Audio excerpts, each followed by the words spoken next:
তারেক রহমান, হত্যার রাজনীতি আপনার বাপেও করেছে, আপনার মায়েও করেছে। আপনার বাপে 1200 সেনা অফিসার হত্যা করেও নিজে বাঁচতে পারে নাই।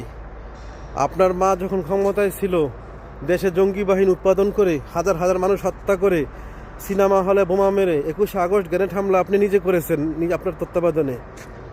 এবং 63টা জেলায় বোমা হামলা করেছেন, সিরিজ বোমা হামলা। বাংলা ভাই শেখ আব্দুর রহমান আপনাদের তৈরি, তারপরেও কিন্তু ক্ষমতায় থাকতে পারেন নাই। এই আকাম করার পরে 17 বছর ক্ষমতার বাইরে ছিলেন। আর বোনাস হিসাবে আপনার কোমর ভাঙা হয়েছে, মাজা ভাঙা হয়েছে, মুচলেখা দিয়ে গেছেন লন্ডনে, যার জীবনে রাজনীতি করবেন না। অতএব হত্যার রাজনীতি বন্ধ করুন, সামনে ফিউচার ভালো হবে না। এবার ক্ষমতা হাতছাড়া হলে 17 বছর ক্ষমতার বাইরে ছিলেন, তারপরে থাকতে হবে 34 বছর। হত্যা বন্ধ করুন, মানবিক হন, আমরা সবাই বাংলাদেশি।